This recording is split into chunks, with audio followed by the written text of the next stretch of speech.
Ah, yan, puwede ba may helicopter sila, eh. 'Yun ang gagawin nga nila para hindi mapatay si Kibuloy, 'di ba? Kasi ako naniniwala akong papatayin talaga 'yun si Kibuloy. Oras na arestuhin 'yan, may papatay at may papatay po diyan. Sigurado ako diyan na 'yan ang gagawin sa kanya. Bakit kanyo? Para ito ay mag-spark ng galit ng mamamayan. Napapalitawin nila, pinatay ng Marcos administration. Kawawa na naman si PBBM. Siya na naman ang sisisihin kasi sasabihin, number one critic ng Marcos administration si Apollo Kibuloy. Oh, kaya nung mahuli ng arresting team, pinabaril. Gano'n ang gano'n ang mangyayari diyan, eh, 'di ba? Parang ano, parang si Ninoy ba? Oh. And shout out kay Banat Boy. Yan, magandang tanghali sa'yo, Brad. 'Di ba? 'Yun ang ano, 'yun ang nakikita kong gagawin diyan. Kaya po meron silang helicopter. Oh, para pagkakuha diyan, bababa lang naman 'yan dun mismo, eh, sa ano, sa, loob ng KOJC.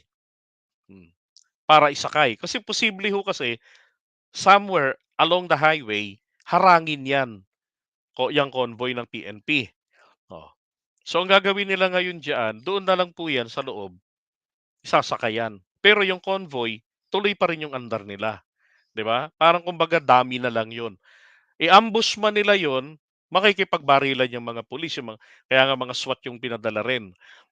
Tapos meron pa ilang helicopter 'yun, dalawa, 'di ba? So merong air support.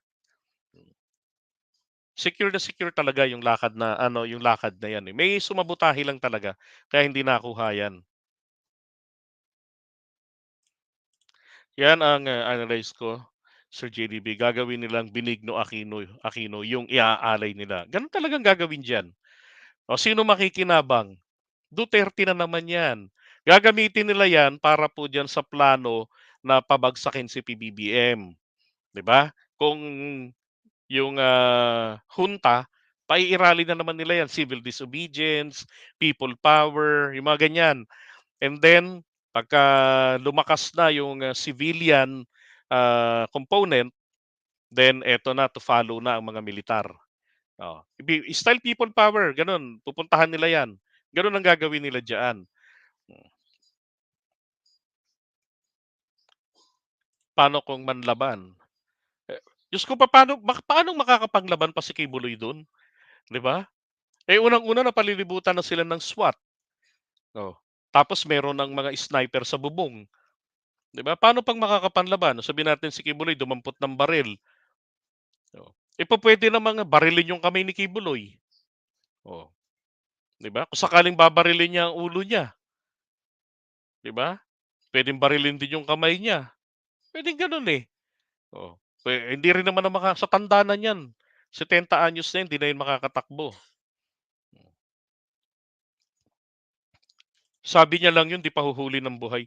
Sa duwag ni Kibuloy, naku po, 'di ba, napraning lang, eh, naka saan ka nakakita na matapang na taong 'di magpapahuli ng buhay?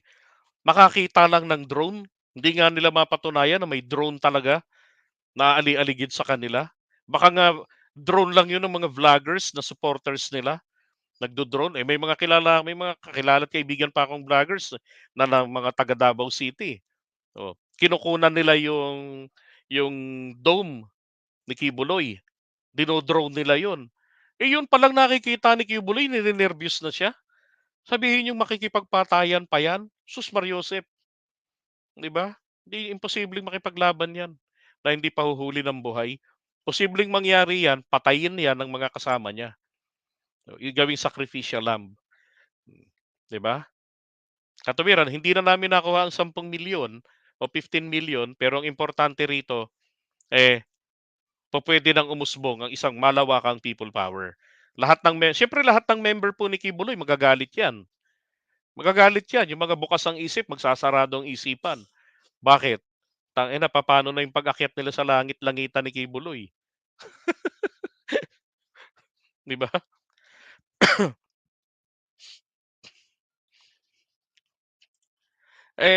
Sabi niya, "Masyadong remote si Cubes na gawing Ninoy.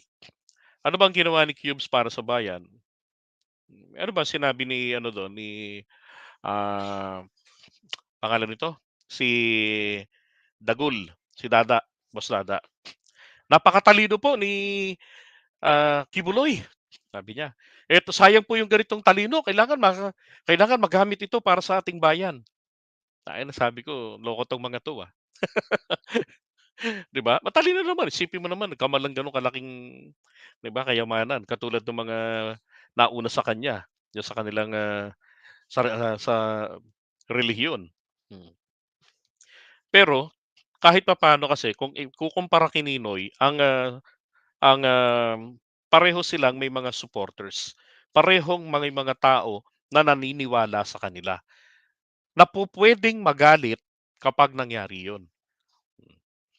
At posible na mayroon ng nasa kampo ni Kibuloy, na galing sa kabilang kampo talaga ay 'di ba, kampo ng katropa rin nila na mayroong, political interest at 'yun po ang gagawin diyan, isasakripisyo 'yan. So, 'yan ang isa pang bagay na dapat na pag-isipan ni Kibuloy. Mas mainam pa na sundin na lamang niya ano, si SILG at, sumuko na lang. Sabihin niya, "Si tropa naman nila si ano, eh, tropa naman nila 'yan si Abalos, ah. Duterte boy din naman si Abalos." 'Di ba? So, puwedeng tawagan 'yun na, "Hey, Abs, +10 ka sa langit-langitan ko. Sunduin mo ako dito, nandito ako sa Boracay.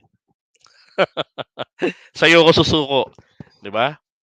Oh, sa'yo na yung 15 million mo. Suko na ako.